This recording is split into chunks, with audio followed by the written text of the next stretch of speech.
Subscribe channel Truth.id dan aktifkan lonceng notifikasi untuk mendapatkan informasi seputar live streaming dan video khotbah terbaru. Posisi tombol subscribe berada di kanan atas channel kami dan jangan lupa nyalakan loncengnya. Shalom saudara, kembali kita mengikuti wanita surgawi. Sebelum kita mendengarkan firman, mari kita berdoa. Bapa di dalam surga, hanya Bapa yang dapat memberkati kami, khususnya wanita-wanita yang sedang dalam pergumulan. Kami mohon Bapa mengurapi anak-Mu, agar dari perkataannya Engkau berbicara. Engkau menjadikan hamba-Mu ini juru bicara. Ya Bapa, jadikan episode ini berkat bagi banyak orang ya Bapa. Mohon Bapa, dalam nama Yesus Kristus. Amin. Saudara sekalian, dalam pelayanan saya sudah menjumpai ada orang-orang yang merasa tertolak.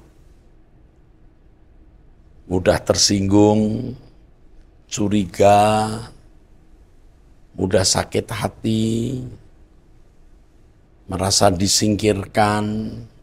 Orang-orang yang merasa diri tertolak. Hal ini bisa disebabkan banyak faktor, saudara. Ketika di dalam kandungan bisa saja kelahirannya tidak diharapkan.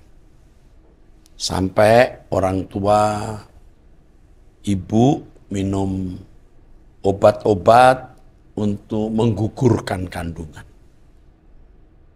Atau faktor lain tidak diharapkan, karena bukan pria atau bukan wanita seperti yang diharapkan oleh keluarga. Atau kehamilan di luar nikah, dan lain sebagainya. Memang tidak mutlak, tetapi ini bisa menjadi kausalitas atau penyebab secara psikologis, secara psikis, secara kejiwaan di bawah anak ini setelah lahir sampai dewasa. Ada orang-orang yang merasa tertolak dengan gejala-gejala kejiwaan yang tadi saya sebut, ya. Curiga, gampang tersinggung, merasa disingkirkan, tidak dihargai, dan lain sebagainya. Orang-orang seperti ini juga kadang-kadang menjadi orang yang gila hormat. Orang yang mau diterima, kalau ia tidak diterima di satu lingkungan, dia merasa diri ya disakiti. Nah, ada juga penyebab mengapa tertolak. Sejak kecil diperlakukan tidak adil. Sejak kecil diperlakukan diskriminasi oleh orang tua, oleh lingkungan, ya. Lalu waktu di sekolah dibully. Ini bisa menjadi goresan yang negatif, yang membangun ya karakter yang tidak baik. Membuat goresan yang tidak baik di dalam kehidupan individu. Lebih parah lagi, ya, dikhianati pacar. Waktu pacaran dikhianati. Atau sudah mau menikah, pasangannya ternyata selingkuh. Dia tidak bersedia menikahi, tapi malah menikahi orang lain. Tetapi yang kemudian lebih parah dari semua, ketika dia menikah, suami tidak menghargai, suami tidak setia. Suami ada yang berkata, saya menyesal nikah sama kamu. Di Abam Anda bertanya, Alkitab menjawab, ada ibu-ibu yang diperlakukan laki-laki seperti itu, yang tidak mau membawa istrinya berjalan bersama. Katanya malu. Dan suaminya berkata, aku menyesal menikah dengan kamu. Aku malu membawa kamu keluar. Waduh, itu luar biasa sakit hati wanita seperti ini. Ada yang tidak mau mengaku sebagai istri di kantor, nama istrinya tidak tercatat sebagai istri. Coba, saudara. Betapa sakit hatinya wanita-wanita ini. Dan puncaknya ketika suami selingkuh. Dia mencintai wanita lain sampai punya anak. Tidak punya anak saja sungguh sudah menyakitkan. Nah, banyak wanita-wanita yang jiwanya menjadi benar-benar sakit dan terluka. Ini merasa tertolak, saudaraku. Nah, ini dunia kita yang tragis dan kenyataan banyak wanita yang terluka dan sakit jiwanya seperti ini, ya. Saudara mungkin termasuk orang-orang yang sedang mengalami keadaan seperti ini. Ya. Dan sangat besar kemungkinan sedang dalam keadaan terluka. Bagaimana menyembuhkan luka hati seperti ini? Di sini Tuhan mau mengajarkan kepada kita kesembuhan. Yang pertama, jangan berharap manusia sempurna. Siapapun orang itu, jangan berharap dan menuntut orang sempurna.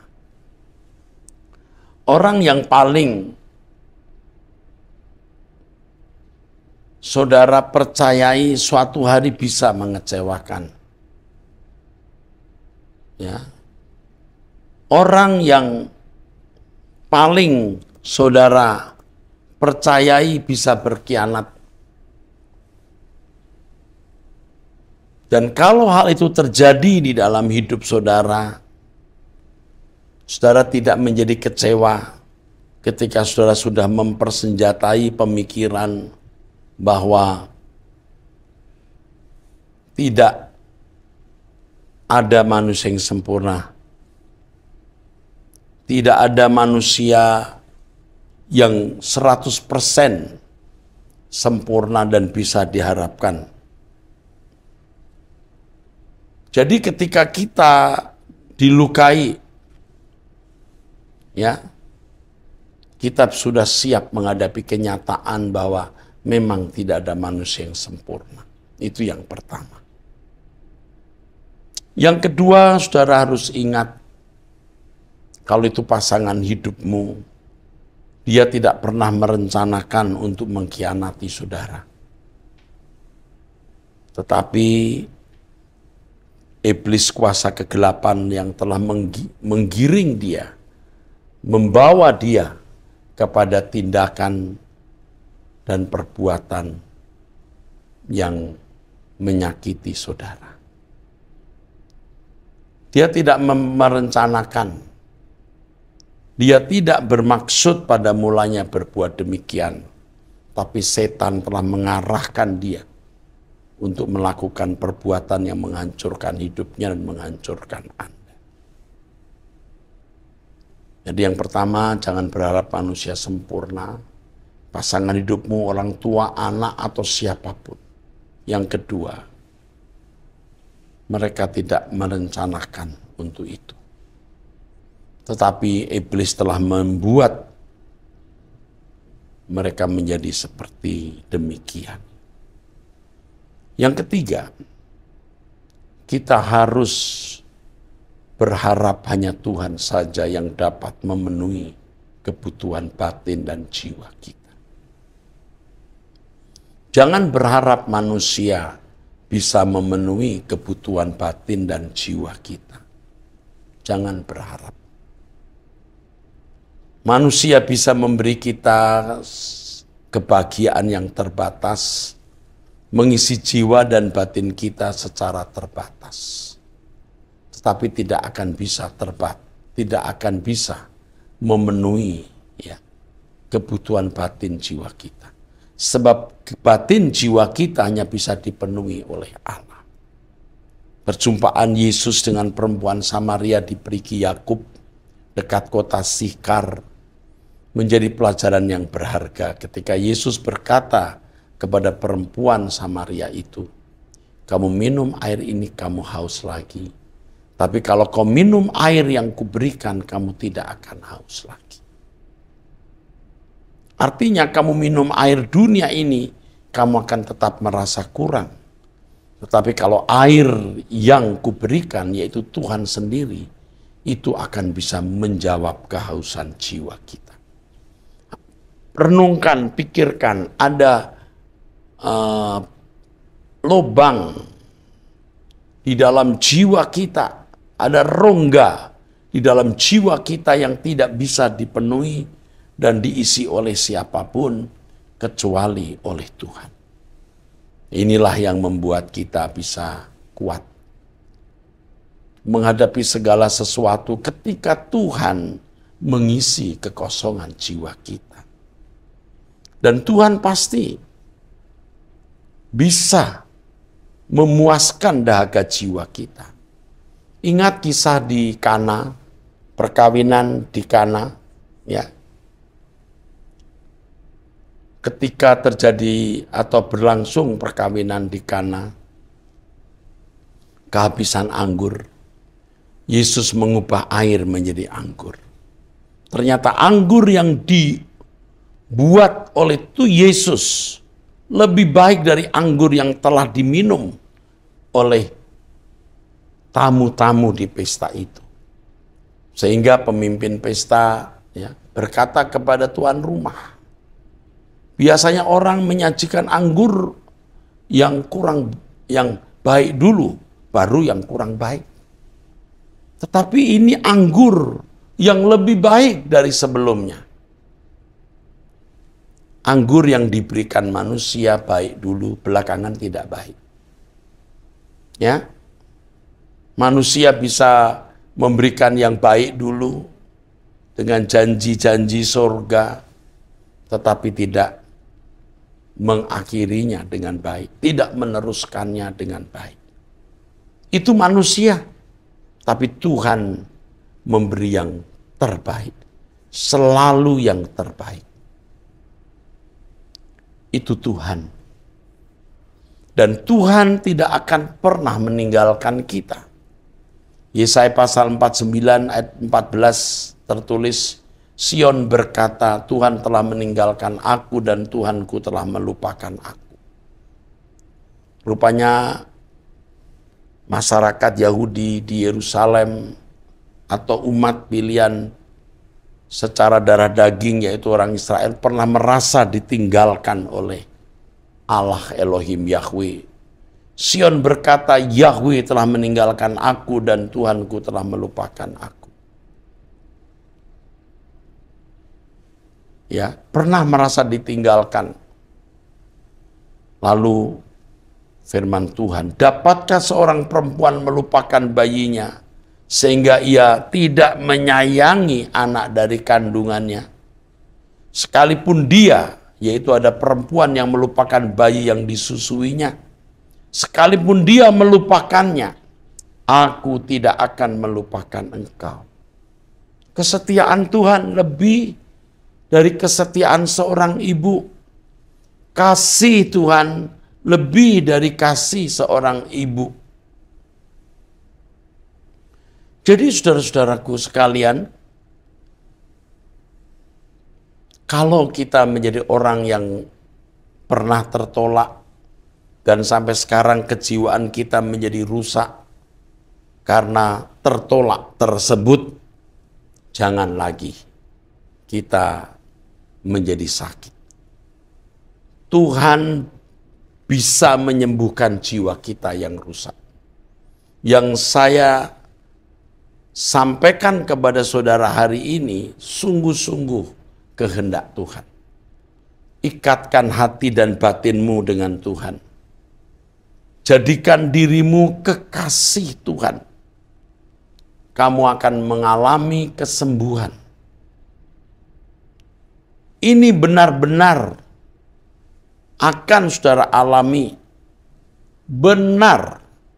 Dari pengalaman pelayanan yang saya jumpai orang-orang yang pernah kecewa, sakit hati, sampai mau bunuh diri. Ketika melekat dengan Tuhan, jiwanya disembuhkan. Benar. Jadi saudara-saudara, ayo jangan tenggelam dengan keadaan saudara yang kecewa, sakit hati, merasa tertolak. Ayo kita melekat dengan Tuhan. Saya sering menyarankan dan selalu akan saya sarankan doa dengan saya setiap hari jam 5 waktu Indonesia Barat, WIB, jam 5 pagi. Karena itu akan menyembuhkan jiwa kita, menyembuhkan batin kita, ditambah lagi dengan firman Tuhan yang tertuang dari hati Tuhan, ya.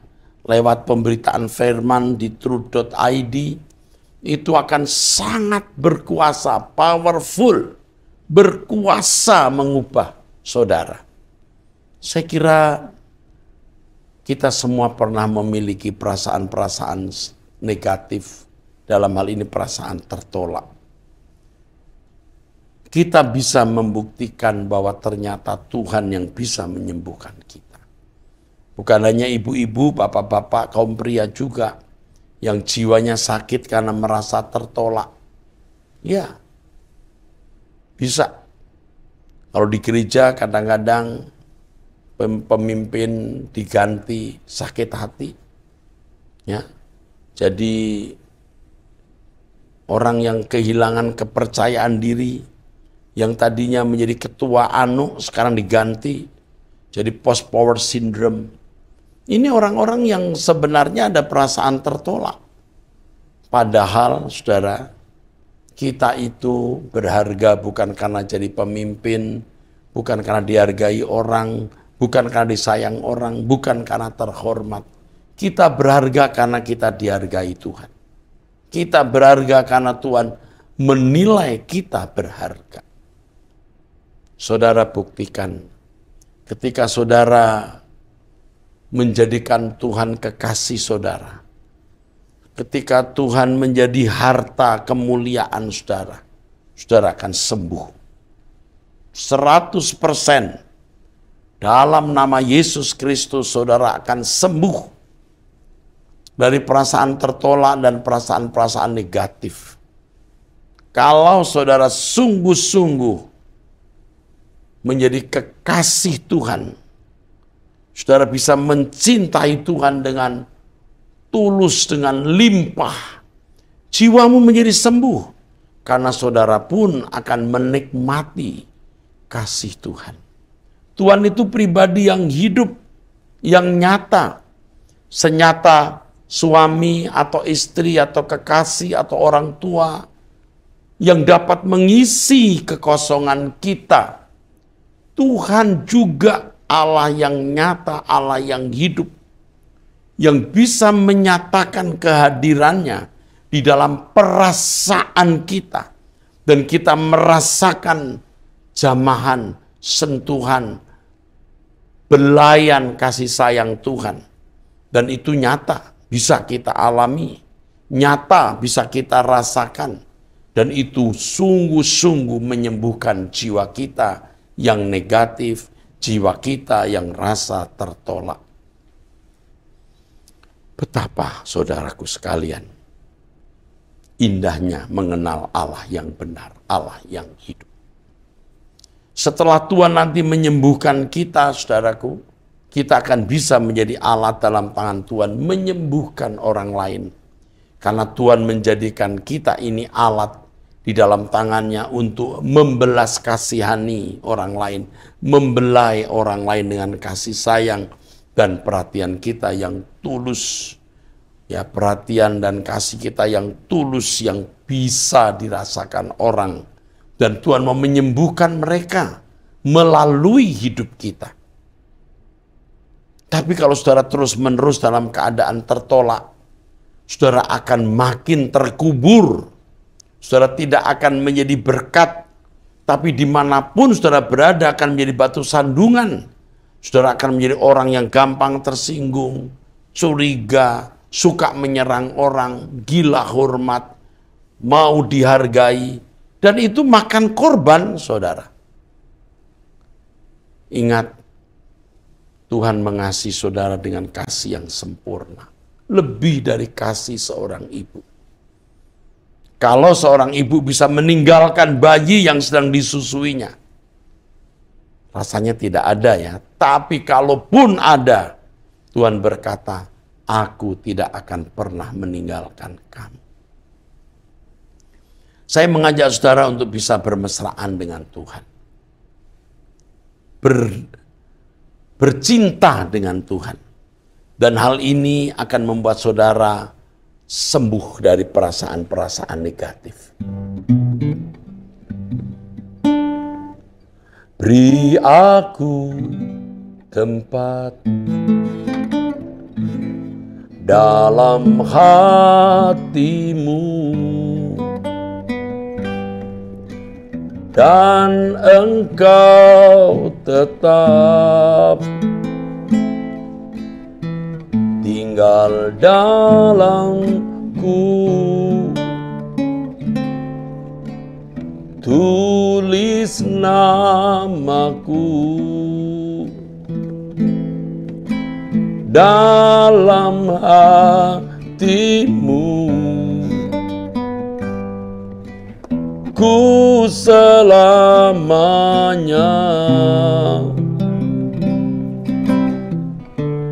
di hadiratmu. Engkau yang ku cinta, engkau yang ku puja,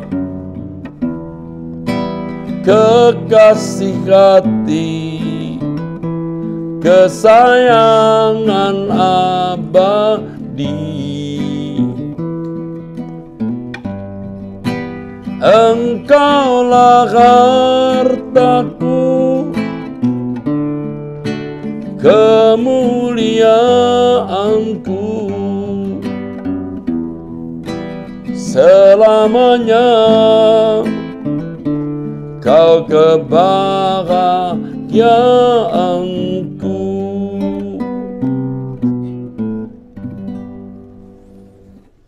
Jadi kita nggak usah ngotot minta tempat di hati suami kalau memang dia tidak memberi tempat.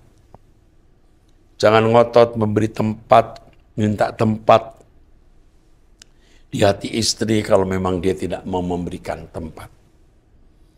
Atau anak yang dibesarkan, anak yang disayang, anak yang dilindungi, anak yang dijaga. Wah, ketika sudah dewasa, orang tua sudah menjadi tua, rentan, anak tidak memberi tempat di hati.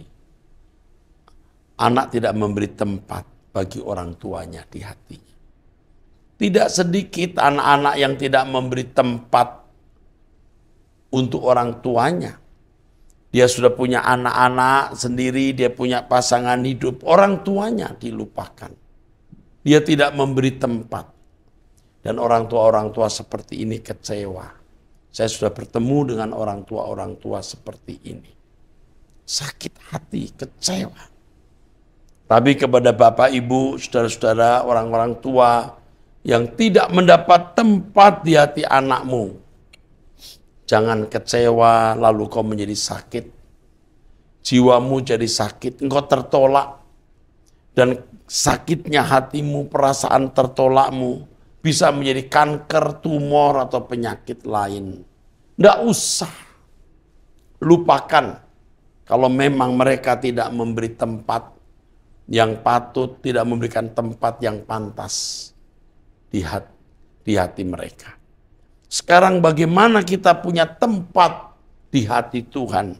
Nama kita ada di dalam hatinya. Dia menjadi kekasih abadi kita. Ingat suatu hari kita akan pulang sendiri tanpa suami, tanpa pasangan hidup, tanpa anak-anak, tanpa orang tua, tanpa siapapun. Tapi kita bersama dengan Tuhan. Jadi bukan tanpa alasan kalau kitab suci berkata, merupakan kesaksian pemazmur yang kalimatnya adalah, siapa gerangan ada padaku di surga selain engkau. Selain engkau tidak ada yang kuingini di bumi. Lagu ini saudaraku, ajakan agar kita minta tempat di hati Tuhan dan nama kita tertulis di hatinya. Beri aku tempat dalam hatimu, dan engkau tetap tinggal dalamku. Tulis namaku dalam hatimu, ku selamanya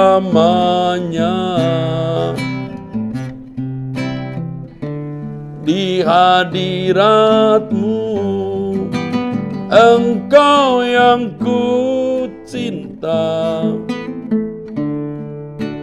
engkau yang ku puja,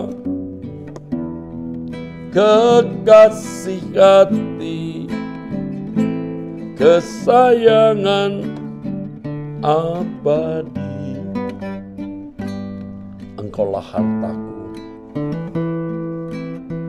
kemuliaanku, selamanya kebahagiaanku. Saudara, jadi ini akan menyembuhkan saudara. Saya berharap firman ini menyembuhkan saudara. Saya bukan hanya berkhotbah, saya juga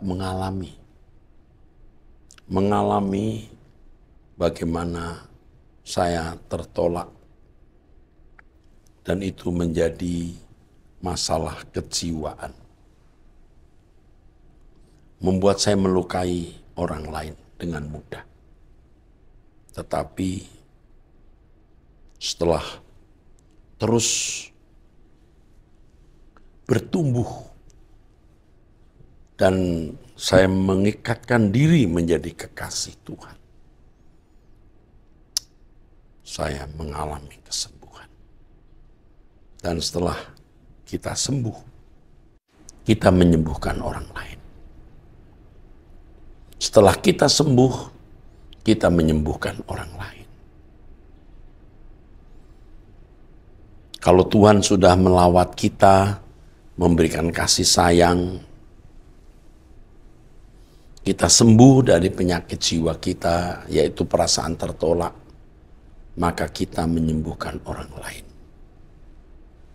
Ya, inilah pesan Tuhan, nasihat Tuhan bagi kita di acara Wanita Surgawi saat ini. Puji Tuhan. Kiranya Tuhan menyembuhkan saudara dengan mendengar firman dan melakukan firman ini. Segala berkat dari Allah Bapa dan dari Tuhan Yesus Kristus dalam persekutuan Roh Kudus turun atas saudara, menyertai saudara saat ini sampai selama-lamanya. Demikian saudara sekalian yang kekasih Wanita Surgawi, dan saya tetap menghimbau saudara untuk bangun pagi bagi yang ada di Indonesia, waktu Indonesia Barat jam 5 pagi, jangan terlambat. Kita sudah berdoa dan itu akan menjadi lawatan Tuhan setiap hari yang memberi kekuatan kepada saudara, kesembuhan jiwa saudara, dan berkat-berkat yang Tuhan limpahkan kepada saudara. Kami mengasihi saudara. Sampai bertemu di acara Wanita Surgawi episode yang akan datang. Tuhan memberkati.